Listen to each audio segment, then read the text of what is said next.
सबसे important topic जो है ना इसमें वो है HIV life cycle.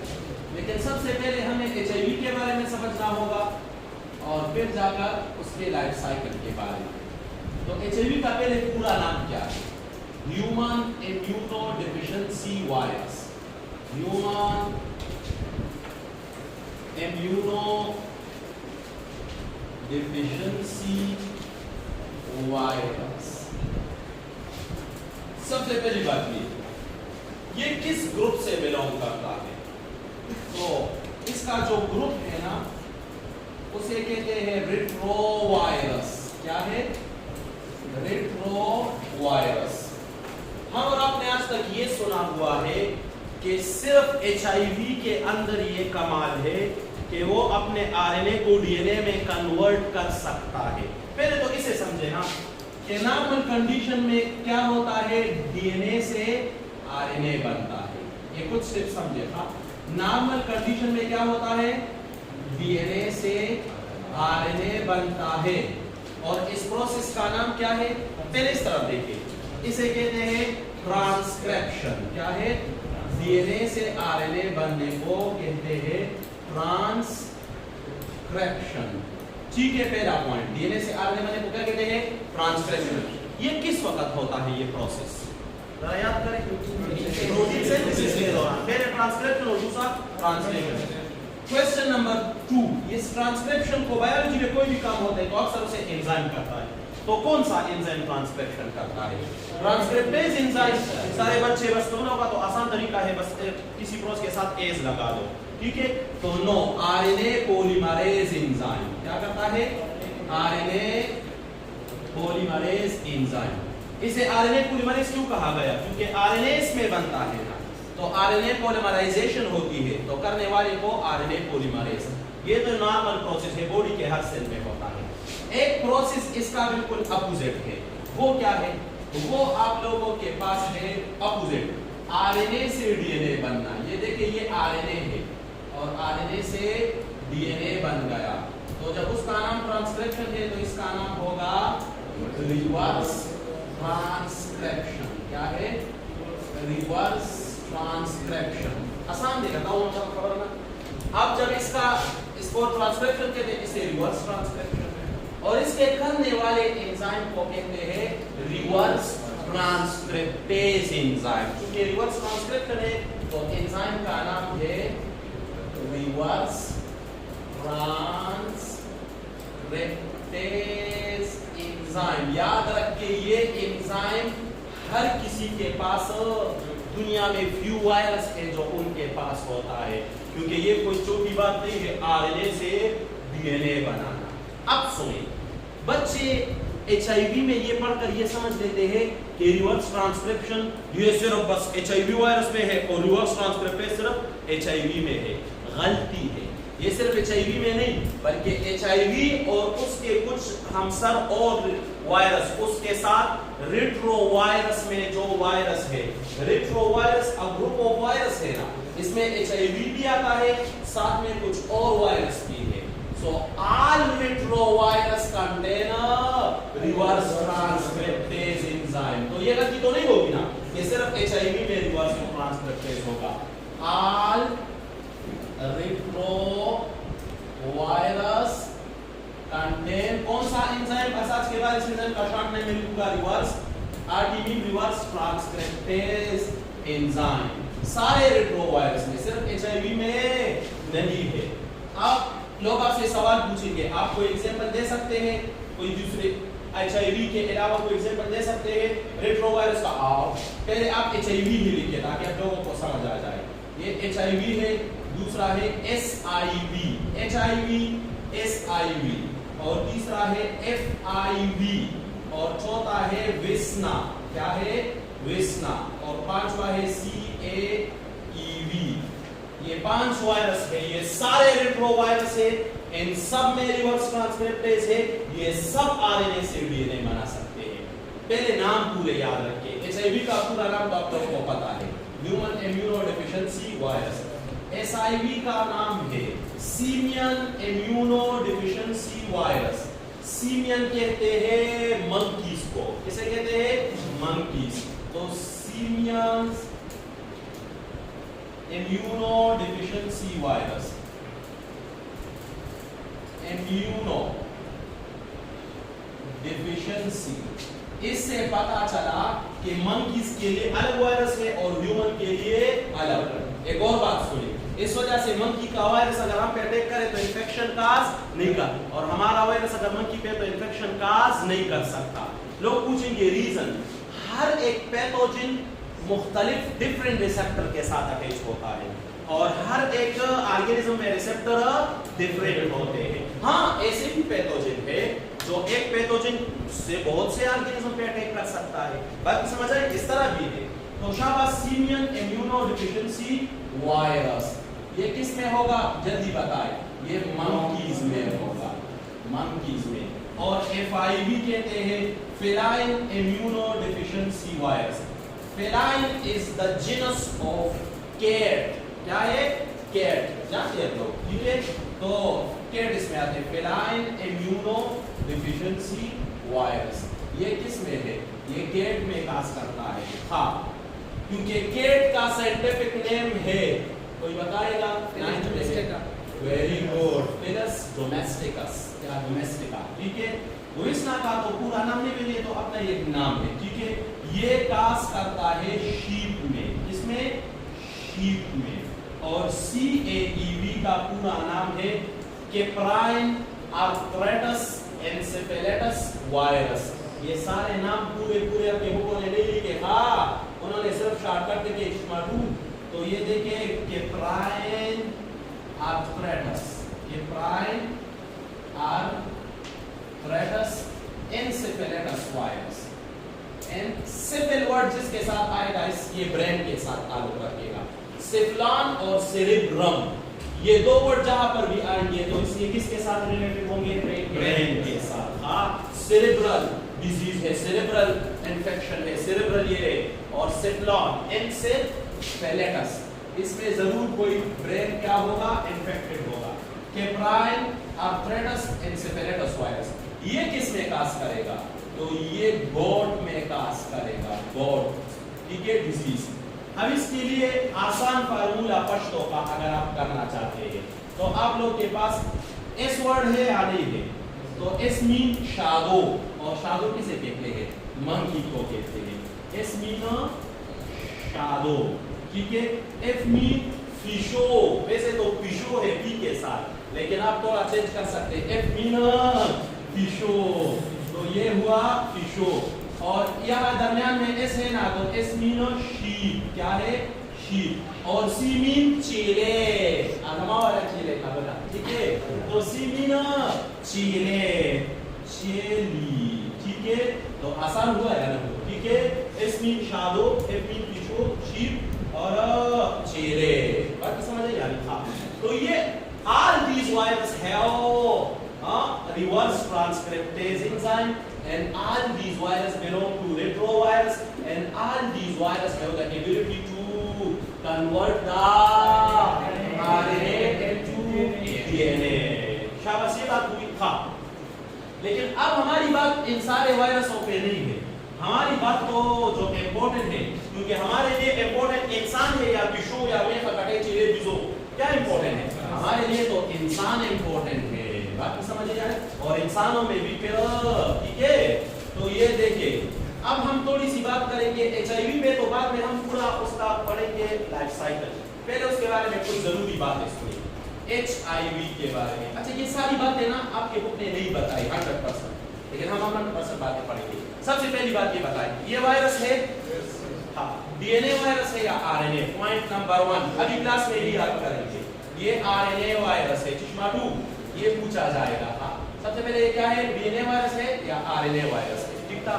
Commonly attack on human, क्या इसपे, इसका होस्ट क्या है, होस्ट इस पे अटैक करता है, तो कॉमनली इसका होस्ट क्या होता है, ह्यूमन। फिर आपको एक बात समझनी चाहिए, हाँ, कोई पैथोजन जो आपकी बॉडी में अटैक कर लेता है ना, सुने, हाँ, ये भी डूब गया, कोई पैथोजन जो आपकी बॉडी पे अटैक कर लेता है ना, तो हर सेल को डायरेक्ट इन्फेक्ट नहीं कर सकता, उसके कुछ खास रिसेप्टर होते हैं, देखो बोला, खास रिसेप्टर होते हैं और वो खास सेल पे होते हैं। तो डायरेक्ट जाकर वहां अटैच होता है। तो कॉमनली सबसे ज्यादा, एक तो हाई लेवल की बात है, हाई लेवल पे तो बहुत से सेल्स है, आपके लेवल पे बताया जाता है कि HIV commonly attack on CD4 cell, और आपने कल पढ़ा था कि CD4 cell is the king of immune system. तो ये बड़ा होशियार वायरस है, इसे पता है चिदा सरसड़ी क्यूला, क्या करो ए CD4 सेल तबाह कर दो तो सारे इम्यून सिस्टम क्या हो जाएगा, तबाह हो जाएगा। तो HIV का टारगेट सेल क्या है, क्या है टारगेट सेल इसका, क्या है CD4 सेल। शाबाश, थोड़ा सा याद करें, CD4 cell is also called helper T cell, जल्दी बताएं, हेल्पर टी सेल। और CD4 सेल किसके साथ मिलने जाता था, MHC1 के जरिए जो शो होता था, या MHC2 के जरिए, MHC2 के जरिए प्रोफेशनल APC जो एंटीजन प्रेजेंट करते थे, CD4 सेल वहां पढ़ने जाता था। और CD8 सेल किसके यहाँ जाता था, जो बाकी सेल होते थे बॉडी का अपना एंटीजन कोई शो कर देते MHC1 के जरिए, CD8 वहां पढ़कर फिर एक केमिकल सीक्रेट करके उसे किल कर देता था। शाबाश, वेरी गुड। तो HIV इसका टारगेट सेल क्या है, CD4 सेल। फिर सेल में स्पेसिफिक रिसेप्टर होगा ना, याद रखिएगा, हर पे suppose this is CD4 cell, क्या है, suppose this is a CD4 cell. फिर हर सेल में एक स्पेसिफिक रिसेप्टर होता है, वायरस जाकर पहले उस स्पेसिफिक रिसेप्टर के साथ अटैच हो जाता है और फिर सेल के अंदर इंटर हो जाता है, या अपना डीएनए या मेम्ब्रेन फ्यूज कर लेता है। तो CD4 सेल में वो कौन सा रिसेप्टर है जो वायरस का फेवरेट है, तो यही CD4 रिसेप्टर है, क्या CD4 रिसेप्टर, यही वायरस HIV वायरस का फेवरेट रिसेप्टर है। Suppose this is CD4 receptor and suppose this is HIV virus, ये क्या है HIV। तो जब भी दो लोग मिलते हैं तो दोनों एक तरफ से हाथ बढ़ाते हैं, यानी आप सलाम करो, दूसरे से वो सलाम, ऐसे तो नहीं कि वो सलाम करे और आप उस तरफ कर दे वालेकुम सलाम, ठीक है, ऐसे नहीं करते, बल्कि इसने हाथ बढ़ाया है, ये फूल मुझसे ले लो शर्मील, तो तुम भी हाथ बढ़ाओ। तो HIV कौन सा रिसेप्टर बढ़ाएगा, याद रखिएगा, ये बढ़ा लेता है तो HIV भी अपना रिसेप्टर बढ़ा, और दूसरों आपस में सलाम दुआ करके HIV कहते हैं मैं फ्यूज होना चाहता हूं, तो वो कहते इजाजत है, हम तो सदियों से आपका इंतजार कर रहे थे, ठीक है। तो ये कौन सा रिसेप्टर है, कौन बताएगा, शाबाश जी जी।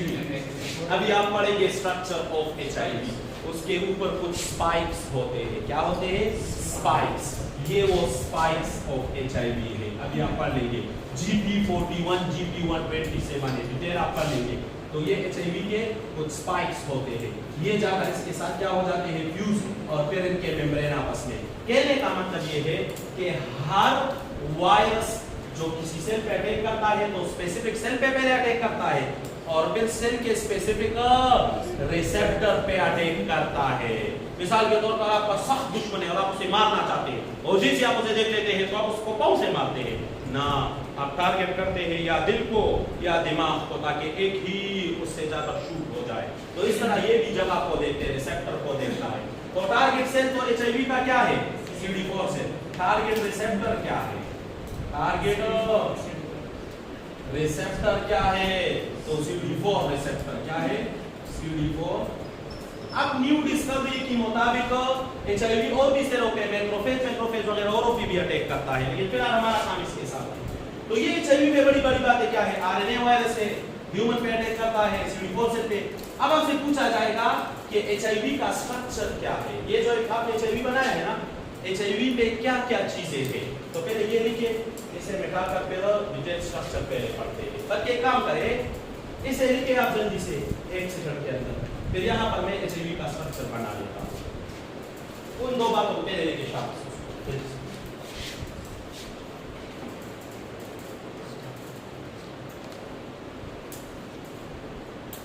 HIV के अंदर कितना वो है, स्ट्रक्चर ऑफ HIV, ये देखिए मैं तब बताओ हो जाए, ये आप लोग के पास HIV है, क्या है, सबसे पहली बात HIV के इर्द गिर्द एक डबल मेम्ब्रेन होता है, और आप जाते हैं सेल के ऊपर, जब या रिसेप्टर के ऊपर डबल मेम्ब्रेन है उसे एनवेलप या एनवेलप कहते हैं यानी। तो सबसे पहली चीज क्या है, HIV के ऊपर क्या है, डबल मेम्ब्रेन, क्या है, डबल मेम्ब्रेन। और ये डबल मेम्ब्रेन इसे आप एनवेलप कह सकते हैं, यानी एनवेलप एनवेलप। और ये हमेशा ग्लाइकोप्रोटीन का होता है ना लिपोप्रोटीन। ये ईटा के लिए जरूरी है हाँ कि ये डबल मेम्ब्रेन का किस चीज का होता है, ये लिपोप्रोटीन का होता है। और आपको पता है ये HIV जब हमारे सेल से, मैंने बातों को रखा, ये HIV जब हमारे सेल से निकल रहा होता है, अभी आप पढ़ लेंगे, तो ये डबल मेम्ब्रेन हमारे सेल से उस पे आ जाता है हाँ। ये हमारे सेल का मेम्ब्रेन है जिसने से ये रहा है, तो हमारा सेल मेम्ब्रेन लिपोप्रोटीन से बना होता है यानी बच्चे ये लोग भी मत कभी हमारा बोले लिपोप्रोटीन से बना होता है। शाबाश। ये डबल मेम्ब्रेन किससे बना होता है, लिपोप्रोटीन से। अब इस डबल मेम्ब्रेन ये इस एनवेलप में बहुत से होते हैं मशरूम शेप रिसेप्टर। क्या होते हैं, मशरूम शेप स्ट्रक्चर। मशरूम आपने कभी देखा है, उर्दू में मशरूम को कुंभी कहते हैं। क्या, कुंभी कहते हैं। हदीस में इसका जिक्र है, उस दिन आपने पढ़ लिया, ठीक है, और मिशकात में इसका जिक्र है। और कुंभी ये जो मशरूम है ना, इसमें आंखों की बीमारी का इलाज भी है, लेकिन आपने खुद यूज नहीं करना, हकीम ने बताना, ठीक है। तो मशरूम पंजाई, ठीक है, इस तरह जो शेप होता है, हमने मशरूम देखा है बड़ा सोना माशूमान हमने खरीदी जो होता है देगा मशरूम, ठीक है। तो ये मशरूम शेप रिसेप्टर है, तो इसे कहते हैं स्पाइक। क्या कहते हैं, इसे स्पाइक कहते हैं। टोटल स्पाइक एक HIV के ऊपर होते हैं 72। कितने होते हैं, टोटल स्पाइक जो HIV के ऊपर होते हैं वो 72। अब ये स्पाइक अगर आप गौर से देखें ना, तो इसमें 2 पार्ट्स हुए। एक इसका बेस है, क्या है ये, इसका क्या है, बेस, और एक इसका ऊपर हेड है। तो इसका ये जो हेड रीजन है ना, ये बना होता है GP120 से। किससे बना होता है, ये इसका क्या है, ये हेड रीजन है, क्या है, हेड ऑफ द स्पाइक बना होता है GP120 से। GP तो हर कोई जानता है, ग्लाइकोप्रोटीन। 120 का मतलब कौन बताएगा, 120 का मतलब, जबरदस्त क्वेश्चन है, वाया कर भी हो गया। 120 का क्या मतलब है, तो 120 ग्लाइकोप्रोटीन है, तो इसमें प्रोटीन और प्रोटीन में अमीनो एसिड होते हैं ना, तो 120 अमीनो एसिड से सारे लोग ये कहते हैं, ये गलत है। इसका मॉलिक्यूलर वेट है 120 किलो डेल्टन। क्या है आप लोग के पास, 120 किलो डेल्टन है, KDA। तो GP का मतलब तो क्या है, ग्लाइकोप्रोटीन, ग्लाइकोप्रोटीन। मिसाल दे दूं इस कैसा वेट, सब वेट से भी कोई किसी को पुकारता है, तुम नहीं पुकारते भी, अरे काका दो मनी पहुंचे आवाज का कहते हो या नहीं कहते। तो इसका ये मतलब है ना, GP 120 का क्या मतलब, 120 का मतलब है इसका वेट क्या है, मॉलिक्यूलर वेट इसका है 120 KDA। फौजुद्दीन खान खटक चिंता, तो KDA का मतलब है किलो डेल्टन। केमिस्ट्री से टीचर से पूछो किलो डेल्टन को कैसे कंपेयर करेंगे उसके साथ, AMU के साथ, और वो, ठीक है ना, ये जरूर पूछना है हाँ। अच्छा ये हुआ, इसका जो बेस है, ये इसका क्या है, बेस, इसका स्पाइक का जो बेस है वो बना होता है GP41 से। अब आप समझ गए कि GP का क्या मतलब है और 41 का क्या मतलब। तो शाबाश, लिपोप्रोटीन का, उसके ऊपर 72 स्पाइक, एक गिर, और स्पाइक का बेस और हेड। इसके नीचे एक प्रोटीन लेयर होता है, क्या होता है, एक प्रोटीन लेयर जो बना होता है P17 से। किससे बना होता है, तो GP तो आप जानते हैं, लेकिन ये P क्या चीज है, तो P मीन सिर्फ प्रोटीन, GP मीन ग्लाइकोप्रोटीन, और P मीन सिर्फ प्रोटीन। और एक बच्चे से किसी ने पूछा कि FAC FAC का पूरा मतलब क्या कहते हैं, फादर ऑफ साइंस, तो फिर BSc का मतलब ब्रदर ऑफ साइंस, MSc का मतलब कि मदर ऑफ साइंस, ठीक है, वैसे नहीं है। तो P17, तो P का मतलब यहाँ प्रोटीन है, और 17 वही मॉलिक्यूलर वेट है। इसके नीचे एक दूसरा कवर पड़ा हुआ, असल में इसके अंदर बड़ी कीमती चीजें होती है, तो उन्हें कवर में रखा जाता है। नीचे एक दूसरा कवर होता है, उसका वो भी प्रोटीन से बना होता है, तो होता है P24। क्या है, P, अब P आप जान चुके हैं, और 24 भी। तो सबसे आउटर कवर क्या है, ये डबल मेम्ब्रेन, फिर क्या है P17, और फिर P24, और वो जो काम की चीजें हैं वो अंदर यहाँ पड़ी हुई है। HIV में काम की चीजें दो ही है, अभी तक सिर्फ स्ट्रक्चर था, दो ही काम की चीजें हैं। 2 ssRNA, ssRNA mean subject specialist RNA ना, सिंगल स्ट्रैंडेड RNA। RNA तो हमेशा सिंगल स्ट्रैंडेड होता है कॉमनली, ठीक है। तो 2 ssRNA होते हैं इसमें, और 3 एंजाइम होते हैं। अगर आपने इस टॉपिक को सीखना है, इन 3 एंजाइम को याद करना पड़ेगा। शाबाश। तो यहाँ पर 2 चीजें पड़ी हुई होती हैं, 2 SS RNA होते हैं, क्या होते हैं 2 SS RNA, SS RNA means single, ये एक सिंगल स्ट्रैंड RNA, ये दूसरा, और साथ में 3 एंजाइम होते हैं, क्या होते हैं एक एंजाइम, दूसरा एंजाइम, तीसरा, या मैं शॉर्टकट नाम लिखूंगा और बाहर पूरा नाम। एक एंजाइम है रिवर्स ट्रांसक्रिप्टेज, क्या है रिवर्स ट्रांसक्रिप्टेज। दूसरे एंजाइम का नाम है अमीनो इंटीग्रेज, क्या है इंटीग्रेज, और आखिर में एक है प्रोटीएज, क्या है प्रोटीएज, इंटीग्रेज। तो 3 एंजाइम है, रिवर्स ट्रांसक्रिप्टेज, इंटीग्रेज और protease. This is called the structure of HIV। अब इसके बाद हम पढ़ते हैं डिटेल में क्या चीज, लाइफ साइकिल ऑफ HIV।